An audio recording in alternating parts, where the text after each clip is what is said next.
I'm Detective Graff. This is Detective Bateman, Toronto Police. I thought it was going to be a good day. Sorry for your loss. What's it like to be filming Law and Order when we're in the midst of, like, I can't remember a winter this bad. It's been like probably 10 Yeah. years. Well, I was saying today, it's like it's a Canadian classic right now. We have a real Canadian classic winter. And I think shooting Toronto for Toronto means that we incorporate this stuff, right? We're not like getting rid of the snow for certain shots. Even the idea of maybe one day it's really snowy, the next day it's not so snowy, worrying about that continuity matching. I mean, that's Toronto. That's kind of life in the city, is that things can change day to day. And we put on our boots, we put on our parkas, and I mean, the police officers in Toronto don't get days off just because it's snowy, so nor do we. Um, when I met you on the set for season one, Criminal Intent was my favorite Law and Order iteration. Oh. It's different than the other shows in the franchise. Mhm. Kathleen, what was the viewer response like? Because it is different than Yeah. the mainline show in SVU and organized crime. Honestly, I could not have anticipated the viewer response being what it was, as much as we really believed in the show and we're excited to bring this franchise to Canada. The love that we got from viewers in Canada just kind of blew us all away, and got a lot of gratitude for that, because not only is it doing a Canadian thing with this iconic franchise, we did do the Criminal Intent format, which is not the most recognizable. A lot of people that I talk to about this ask about being in the courtroom, or seeing that the order side, and that's just not the format that we're into. But it didn't, I mean, people just seem to kind of go along for the ride, and so it feels lucky. And I think because the writing allows us to get a little bit more into the minds of the criminals, and we get to kind of mine the psychology of the people involved with a little more depth. I think that's what really can be really, really compelling to watch.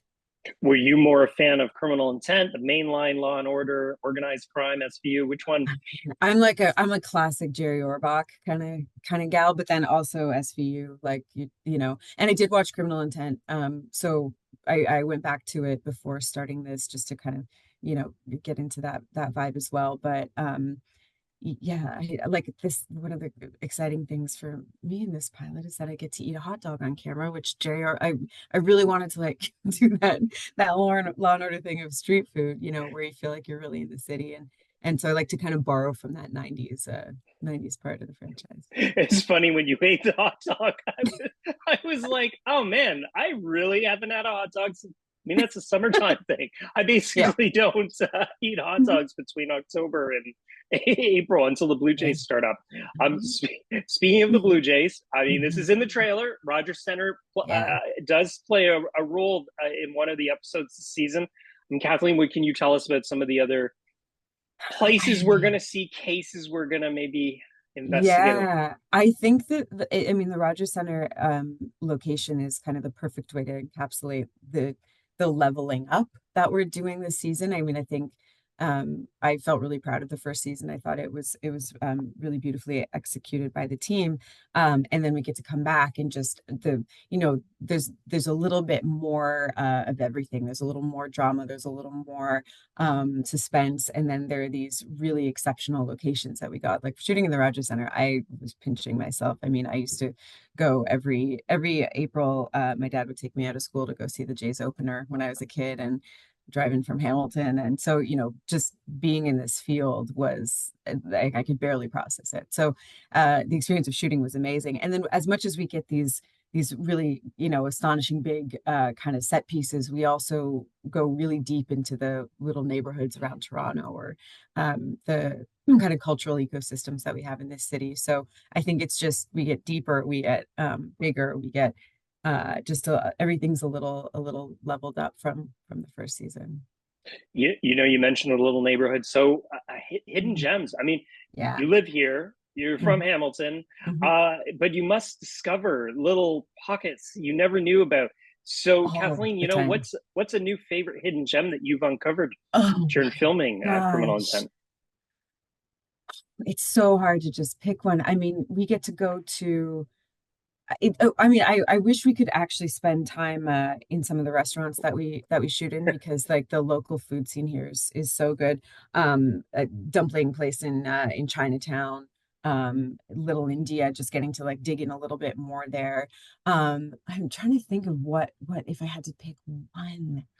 You know what's been kind of cool? We've shot a little bit in Etobicoke and Scarborough, and I think I've been really kind of centered in the GTA. And I think one of the best things about Toronto is our distinct neighborhoods and the strength of our communities that can be pretty local. But I think that also means that, and I don't think I'm alone in this experience, we stay within our neighborhood bounds. Like it on the, on the weekend, it's so easy for me to just walk to my coffee shop, go to the bar downstairs, like all, so to just even get to visit and spend time in some of the um yeah, some of the areas outside of the downtown core. It's really, yeah, eye-opening.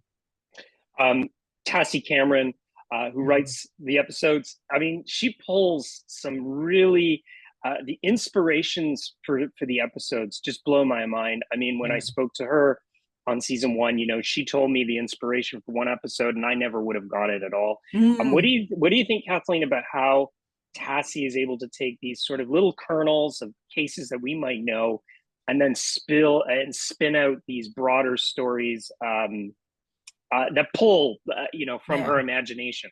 Yeah, Mark, that is like the best way to describe what she does. I think that's a really cool summary, because she's um incredibly creative, and she has, I think, a really particular ability to get into characters. So she really kind of goes deep into human the human operating system. And so I mean, I can't speak for her internal process, but what it feels like to me is we get these headlines that feel so kind of they're journalistic and they're big, and they give the facts of the case, and we get the kind of like the details of maybe what happened. But what Tassie is able to do is kind of imagine and invent the internal workings of the people involved, and then also just fictionalize them. So I think the cool thing is, as viewers, I hope, you might say, oh, I know what this one's going to be. Oh, I recognize this. Oh, this feels familiar, but then we still get really taken on a ride. Like the number of times where Aiden and I will be on set reading the next script, and they're calling us to go work, and we're just trying to finish it because we really don't know how it's going to end until we do. That's sort of the I think the real genius of what Passie's able to accomplish here. And then also, as you're saying, there's some that maybe you're not familiar with. There's stuff that, or things that you might think you're familiar with, but there's the totally new angle on it. And the Canadian cases that are used as jumping off points are, yeah, it's a real wide variety. So the season opener deals with issues surrounding the unhoused. What Mhm. other sort of societal areas is Law and Order Toronto going to go into this season? Well, we definitely are not trying to limit our perspective to, a more privileged group of people in Toronto, or a more sort of like monolithic view of the city.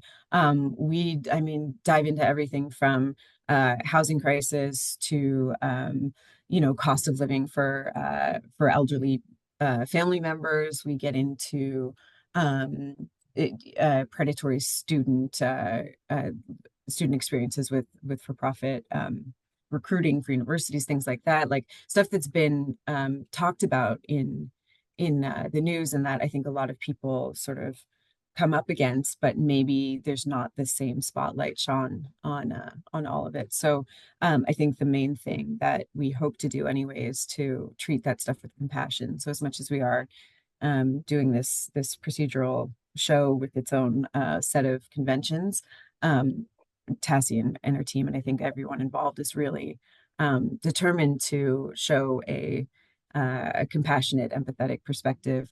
And I think one thing that I think about when I read the episodes is who's the bad guy. And oftentimes in season two, even season one, but you go, oh, the bad guy is the system that makes this stuff necessary, or the bad guy is the housing crisis that forces people to go to lengths that they shouldn't have to go to. So just looking at the things structurally that are behind the crimes, I think it feels like the right way to do it. And And then also, we look at law enforcement. So that we look at the places where the system doesn't fully support what our ethics want us to do. And so that complexity becomes really interesting this season. Police, take a leap of faith. Now is the time. Trust me, detectives, I make a much better friend than I do an enemy. So do we.